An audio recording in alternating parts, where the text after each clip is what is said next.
안녕, 민규쌤입니다. 22, 23 외란과 호란이 발생하다 라는 부분이고요.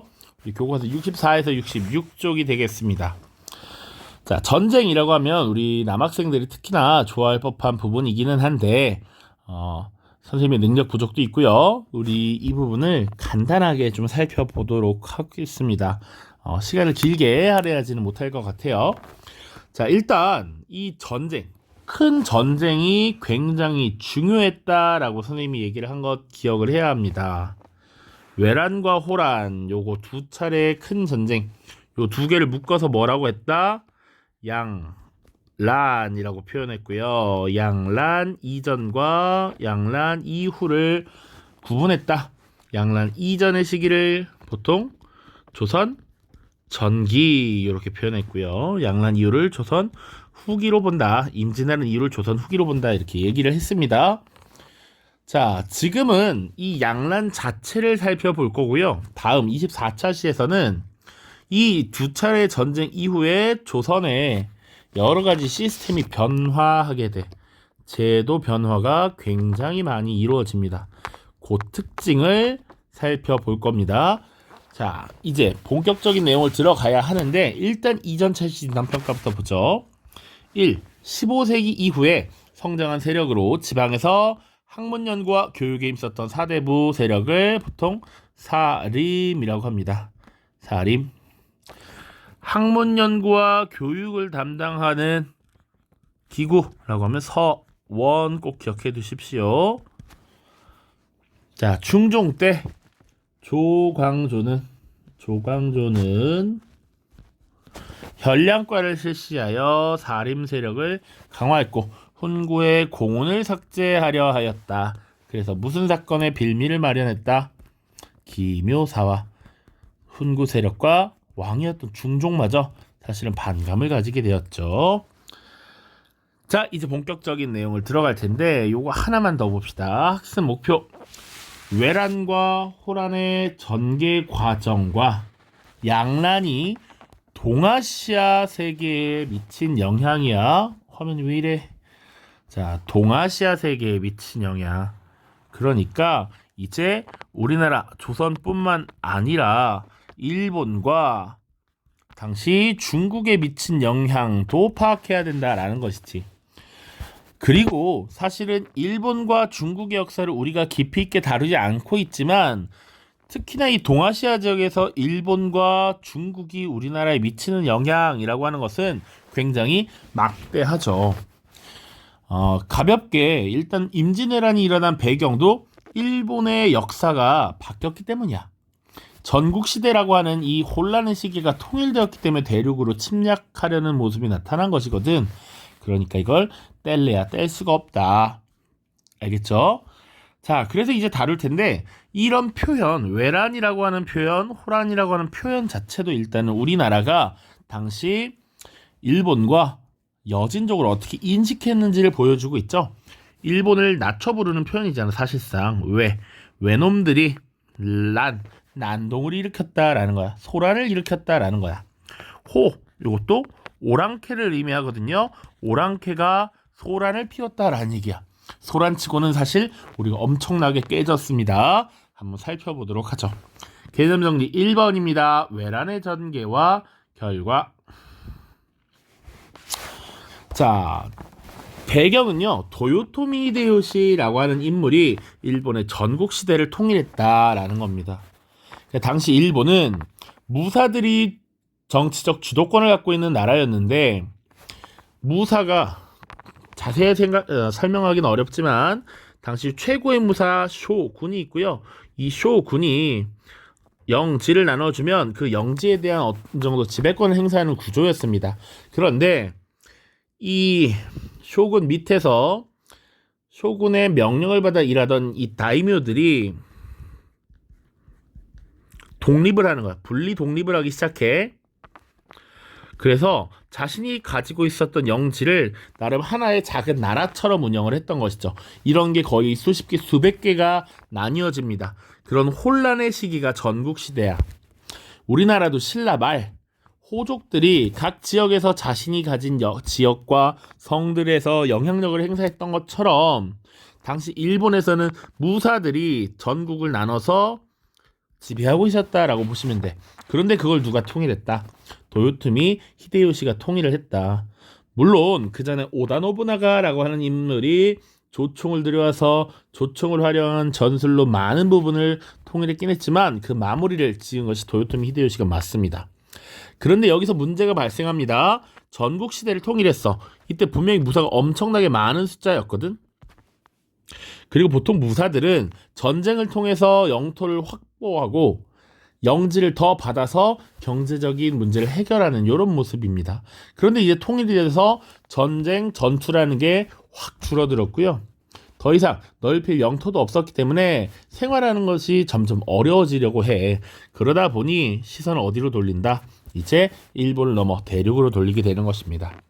자, 그래서 첫 번째로 조선에 침략하기 전에 직전에 내세웠던 명분이 뭐였냐면 조선아, 우리가 이제 대륙 명나라를 정벌하러 갈 텐데 그 방향에 길을 내어 놓아라.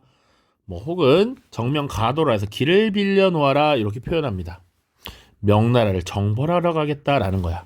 그런데 조선의 입장에서 이 명나라는 사대하는 나라잖아. 여기로 가는 길을 줄 수 있다 없다? 없다라는 것이죠. 그러니까 이 일본의 침략 야육을 우리가 먼저 이제 받게 된 겁니다. 결국 일본이 쳐들어오게 되고요. 조선의 국방력이 열세하여 부산포가 함락되고요. 중간에 사실은 여러 지역이 함락됩니다만 대표적인 전투 상주 전투가 있고요. 이일 장군이 이끌었던 그리고 신립 장군이 있습니다. 충주 전투입니다. 충주 전투. 자, 그리고 결국 한성은 함락당했고요. 선조가 피난 가면서 조선은 분조하게 됩니다. 요게 한 세트야. 난을 피했다라는 것. 자, 그래서 분조가 뭐냐? 조정을 나누었다라는 거야. 조정은 국가를 운영하는 정부를 말해, 정부. 정부를 두 개로 쪼갰다는 얘기입니다. 선조가 당시에 왕비가 낳은 아들이 없었어. 그래서 후궁이 낳은 아들이었던 광해군을 세자로 결국 책봉합니다. 원래 책봉하고 싶지 않았는데 전쟁이라는 비상 상황이 발생했으니 어쩔 수 없이 후계자를 지목한 거야. 그래서 광해군을 세자로 책봉했고요. 별도로 신하들 몇 명을 줘서 하나의 정부의 역할을 수행하도록 합니다. 같이 다니다가 같이 죽거나 같이 잡히면 문제가 되죠. 그러니까 조정을 나누어서 운영했고요. 선조는 의주로 피난을 갔습니다. 그리고 선조가 명나라에 원군을 요청하게 되는 것이죠. 이 과정은 기본적으로는 다 알고 있어야 합니다. 자, 그리고 조금 더 자세히 보자면 조선을 침략한 것이 임진왜란 시작이 1592년인데 4월입니다. 4월. 조선이 건국된 것이 1392년이니까 사실은 건국된 지가 벌써 200년이 지난 시기입니다. 오랜 기간 큰 전쟁이 있지 않았기 때문에 국방력이 점점 약화되고 이런 뭐랄까 국방에 대한 인식이 해이해지는 건 뭐 어쩔 수 없는 현상이다라고 볼 수 있는 것이죠. 그래서 당시에 조선의 방어 시스템도 조금씩 바뀌었습니다. 여기 지도가 없으니까 일단 생략을 하되 어떤 느낌이었냐면 예를 들어서 부산 지역을 보자. 경상도 지역을 볼게요. 자, 여기가 지금 우리 영토야, 우리 영토. 여기가 부산이라고 보고요. 여기 경상도 지역입니다. 예를 들어서 여기 경주 있고 뭐 울산 있고 그렇겠죠. 창원 있고요. 과거에는 어떤 시기였냐면 주요 도시들을 방어하는 군대들이 다 이렇게 주둔을 하고 있었습니다. 여기도 여기도. 그래서 일본군이 이렇게 침략을 해오면 하나하나 격파하고 가야 되는 게 기본이었어. 조선을 건국했을 땐 그랬어. 이런 시스템을 각 영과 진의 군대를 두고 각각의 영과 진에서 방어를 하는 이런 전략을 진관체제라고 하고요. 물론 각 영과 진의 부대를 많이 둘 수는 없지만 그래도 어느 정도의 숫자를 두면서 전쟁이 일어났을 때 일본군이 하나하나 격파해야 되기 때문에 많은 병력이 필요하다라는 단점은 있지만 침략을 받았을 때 조금 더 오래 버틸 수 있다라는 장점이 있는 것이죠. 그런데 지금 조선은 200여 년간 큰 전쟁이 없어서 이렇게 많은 병력을 두고 싶지 않았다고. 그래서 거의 이렇게 점 단위로 군사를 두었다 정도로만 보시면 돼. 그러다가 일본이 쳐들어오면 다 모여. 여기 부산에 다 모여라 해서 집결시킵니다. 집결 영혼까지 끌어모아. 다 모아. 그 다음에 이제 서울에서 한양에서 장수를 보내서 이걸 지휘하도록 해. 그래서 전쟁을 치르게 되는데 장점은 뭐야? 다 끌어모으니까 일시적으로 대규모의 병력을 가질 수 있고 대규모의 전투를 치를 수 있어. 하지만 패배한다면 이렇게 다 사실상 방어하기 어렵게 되는 것이죠. 더 빠르게 영토를 빼앗기는 것이다. 지금 이렇게 임진왜란 당시에 바뀐 체제가 제승방략 체제입니다. 그러니까 지금 오랜 기간 평화의 시기를 거치면서 이런 약간의 느슨한 방어 체제를 갖추고 있었다. 근데 더 문제인 것은 이렇게 병력을 모아서 싸워서 이기면 좋겠지만 당시 일본은 신무기인 조총부대를 가지고 와서 조선을 거의 무자비하게 때려잡았다라고 해도 되는 것이죠. 자, 무튼 조선이 초기의 국방력 열세로 계속 패배할 수밖에 없었다라는 거야. 그래서 이 일본군이 부산을 통과해서 상주, 충주, 한성까지 올라오게 되는데 이걸 금방 막아내지 못해요. 거의 서울에 들어오는 게 2주 좀 지나서 들어오니까 정말 대위기였다. 그러니까 지금 한성 함락되고 선조도 피난 가고 분조하고 이런 것이죠. 그러면 이들이 파죽지세로 올라오게 되는데 어떻게 이 전쟁을 어느 정도 뒤집을 수 있었는가? 당시 많은 일본군이 제1군, 2군, 3군 나뉘어서 진로를 달리해서 쭉쭉쭉 나눠서 올라오고 있습니다. 전 국토가 지금 털리기 시작을 하고 있는데 문제는 이제 보급이야, 보급. 우리나라는 산지가 많기 때문에 육로를 통한 보급이 막 편안한 스타일은 아니죠. 그러면 해로를 통한 보급이 잘 이루어져야 하는데 그러자면 장기적으로 어차피 중국 쪽으로 나가야 하는 것이고 이 영동 지역은 산으로 가로막혀 있으니까 진격하기 좋은 루트가 아니죠. 그래서 보통 요렇게 이 서해안 쪽을 따라서 보급을 해야 하는데 이곳을 누가 맡고 있었다? 딱 여기를 이순신이 맡고 있었던 것이죠. 이순신의 남해 해상권 장악이라고 보시면 됩니다. 그리고 의병들이 활약을 했다까지 보시면 돼. 자, 이순신은 당시 전라 좌도의 수군 절도사로서 이 지역을 잘 방비하고 수군을 잘 키워놨던 것이죠. 그러니까 지금 육전으로는 상대가 되지 않을 것이다 라는 걸 어느 정도 예상한 상태에서 해전으로 일본군을 막아냈다. 대표적인 전투 하나만 최초의 승리 옥포전투 하나 기억해두면 좋을 것 같고요. 전쟁 초기에 대승을 거뒀던 한산도 대첩이 있습니다.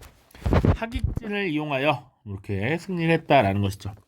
의병은 자신의 지역을 막기 위한 정의로운 병사들이야. 대표적인 인물 나중에 홍의 장군 곽재우라고 하는 인물, 고경명, 조헌 이런 인물들 있습니다. 인물의 이름 정도 가볍게 기억을 해두십시오. 자, 그리고 이 이순신과 의병이 어느 정도 시간을 벌어주는 동안 명나라에서 원군이 도착했어. 조명 연합군이 평양을 탈환합니다.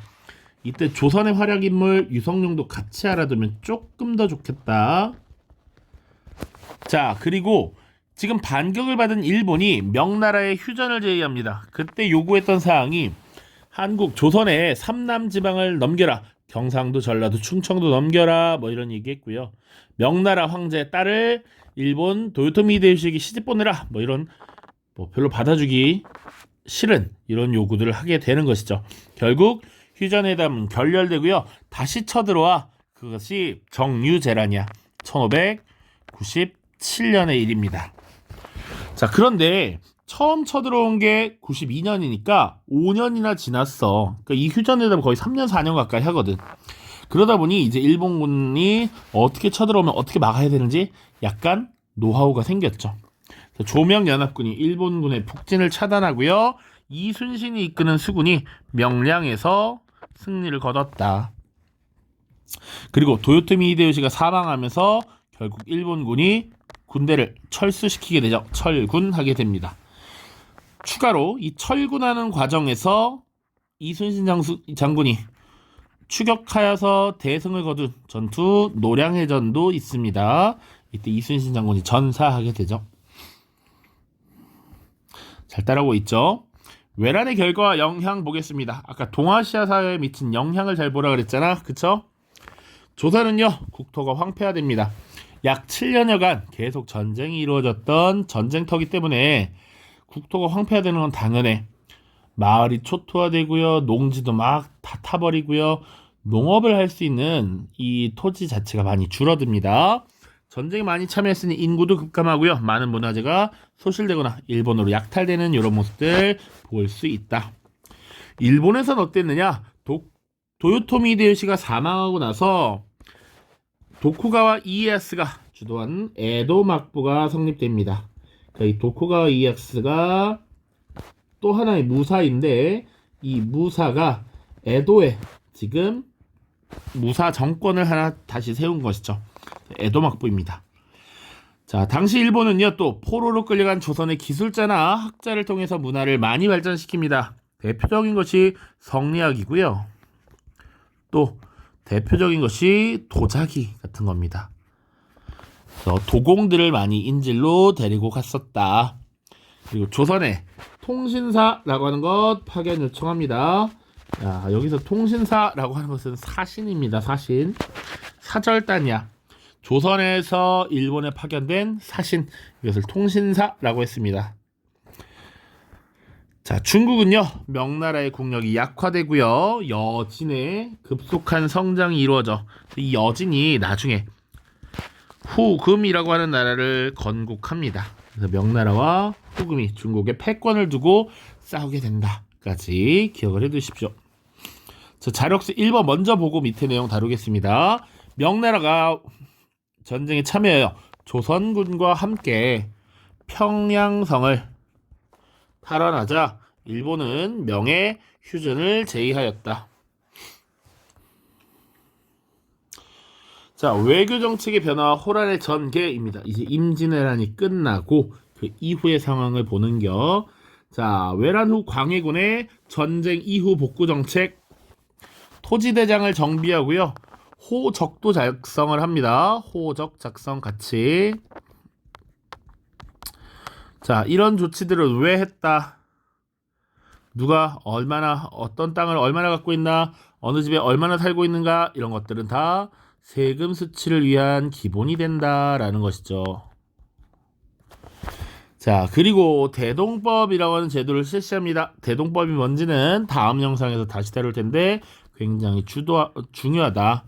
이것은 기존의 집집마다 재산에 관계없이 납부하던 공납을 땅을 가진 사람이 세금을 내도록 하는 굉장히 합리적인 제도였다. 그래서 이때는 경기도에 한하여 실시했다. 경기도에 한하여 시범 실시했습니다. 자, 그리고 광해군에게 중요한 것 중에 하나가 중리배교였습니다. 아까 임진왜란이 끝나고 중국의 상황이 명나라가 국력이 약화되고 여진이 성장했다라고 했어. 여진족이 후금을 건국했고 명나라를 공격합니다. 이때 대규모의 공격을 받은 명나라는 야, 우리가 예전에 너희 도와준 적 있지? 너희도 우리 도와줘 라고 한다고. 그런데 여기서 명나라의 요청을 받았는데 광해군이 이제 딜레마에 빠지는 거야. 명나라 당연히 도와야겠지.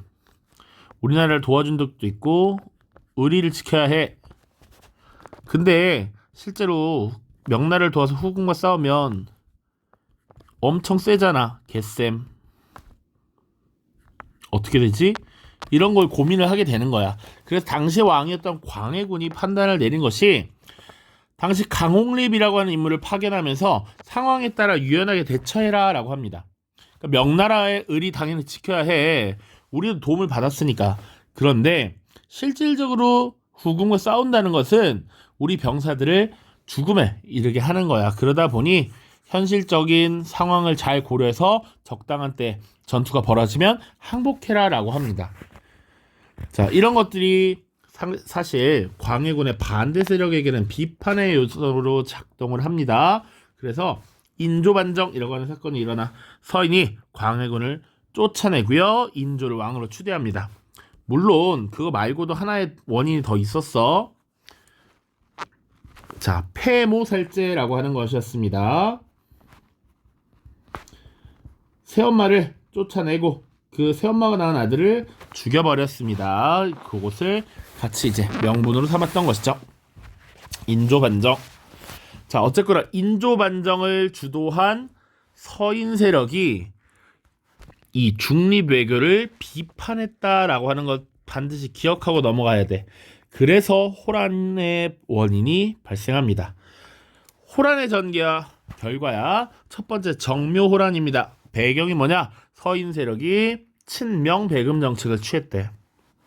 아까 광해군과 북인 정권의 중립외교를 비판했어. 명나라에 대한 의리를 제대로 지키지 않았다라는 거지. 그래서 명나라와 친하게 지내고 후금을 배척해야 된다라고 한 거야. 자, 그래서 이것이 후금의 침략을 이끌어 왔습니다. 물론 친명배금 한다고만 쳐들어온 건 아니고 경제적인 이익을 위해서 경제적 목적도 있었고요. 명나라의 장수였던 모문용이라고 하는 인물이 후금과 전투를 치르다가 조선 쪽으로 넘어와서 가도라고 하는 섬에 주둔하고 있습니다. 이게 언제 위협이 될지 모르니까 이 위협을 사전에 제거하려고 했다. 자, 이때는요 인조라고 하는 왕이 강화도에 피신을 갑니다. 이 강화도 굉장히 좋은 곳이잖아. 고려시대 때 몽골의 침입을 받고도 강화도에 들어가서 30년을 거의 뻐겼거든. 40년 가까이 뻐겼거든. 자, 그래서 강화도에 피신을 가게 되었고요. 그 와중에 관군과 의병 세력이 열심히 항전합니다. 그래서 특히 정봉수와 이립의 활약 있는데 용골산성 꼭 기억을 해두세요. 지도에도 표시가 되어 있어서 언급합니다. 그래서 보급로가 끊어진 후금이 결국 일단 협상을 하자, 강화를 체결하자, 전쟁을 끝내자라고 했고요. 결국 화해를 체결하죠. 이때는 후금과 우리가 형제 관계를 맺습니다. 그런데 시간이 지나서 9년 뒤에는 더 큰 전쟁이 발생하게 됩니다. 당시가 병자년이어서 병자 호란인데 사실상 조선이 병자가 되었죠. 자, 후금이 더 강력해져서 나라 이름을 청이라고 바꿉니다. 청나라를 건국하고요. 군신 관계를 요구해. 그런데 이 조선 내부에서 논의가 발생하는 것이죠. 아무리 그래도 우리는 지금 중국을, 아니 여진족 후금을 어떻게 생각하고 있어? 오랑캐로 생각하고 있단 말이야. 오랑캐. 이거 호자가 오랑캐라고. 자, 그래서 이 오랑캐가 지금 우리에게 군신 관계를 요구했어. 그래서 이거 어떻게 할까? 전쟁을 주장하는 세력과 화친을 주장하는 세력으로 지금 나뉘게 되는 것이죠. 자, 아무리 그래도 어떻게 오랑캐를 임금으로 섬기냐? 안 돼, 싸워야 해. 아니야, 싸우면 개죽음이야. 화친해야 해. 나뉜 겁니다. 주전론이 우세했고요. 결국 군신용 관계 요구를 거부하다 보니 청나라가 조선을 침략해 옵니다. 당시 청나라의 황제 홍타이지도 같이 내려오고요. 정묘호란 때 이미 강화도로 피신한 걸 알고 있었기 때문에 빠르게 별동대를 보내서 강화도로 가는 길을 막아버려. 그리고 인조가 결국은 남한산성으로 피신하게 됩니다.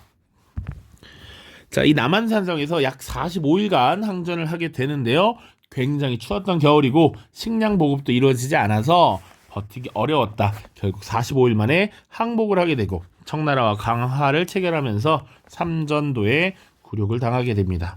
이때 3번 절에 3배 9번 머리를 접고 조아려 3배 고고두의례를 행하게 되는 것이죠. 이렇게 큰 패배를 맞이하게 되었고, 당시 대규모의 인질 끌려갑니다.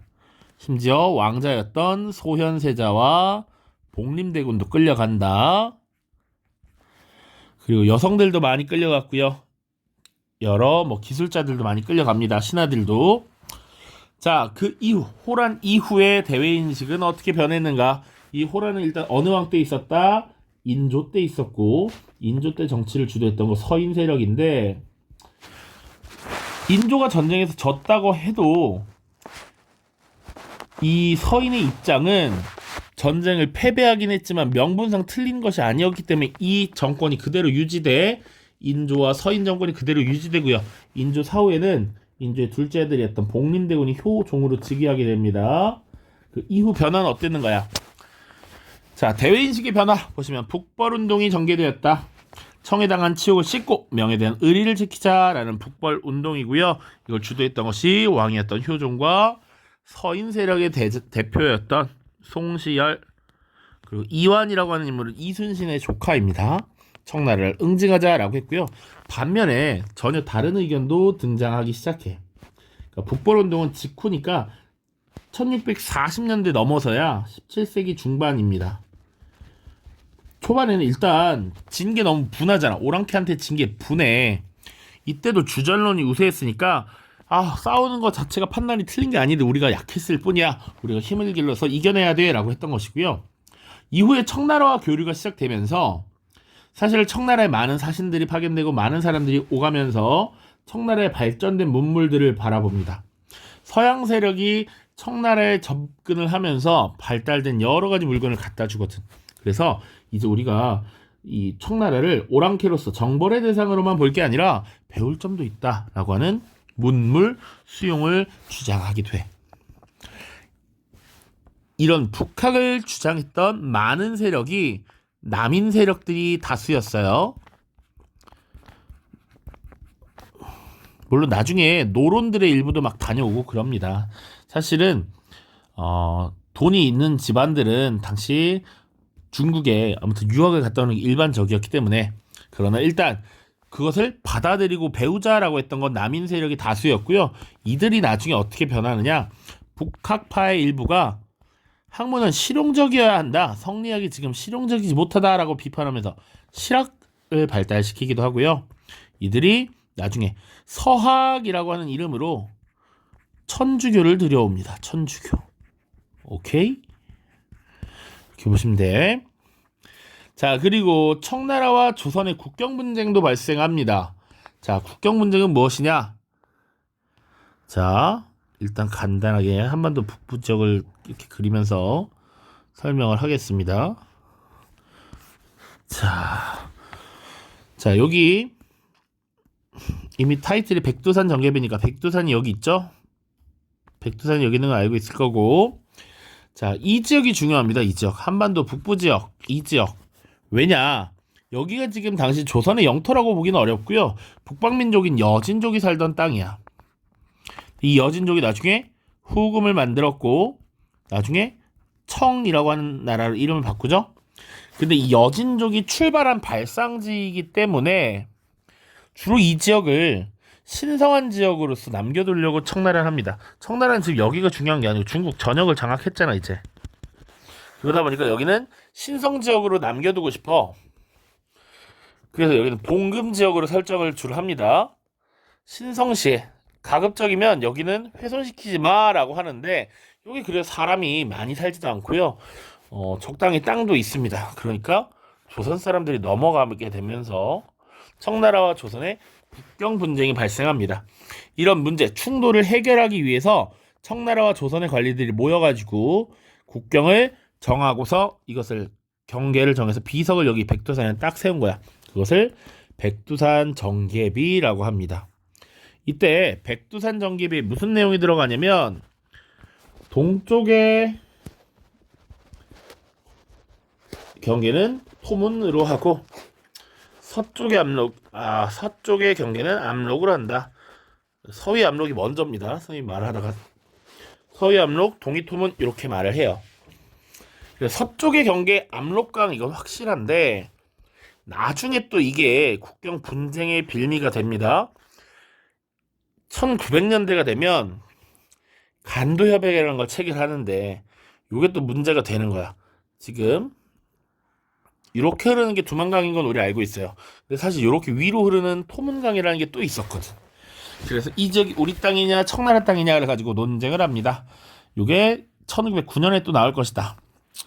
다음 자료를 보고 호란이 일어나게 된 배경을 정리해보자. 정묘호란은 후금이 조선으로부터 경제적 이득을 얻기 위해 침략한 전쟁이고, 병자호란은 청나라의 군신관계 요구를 거절하자 조선을 침략한 전쟁이다 라는 것이죠. 되었습니까? 조금 자세히 설명하다 보니까 내용이 길어졌는데 고생 많으셨고요. 다음 영상에서는 양난 이후 정치 운영의 변화 살펴보겠습니다.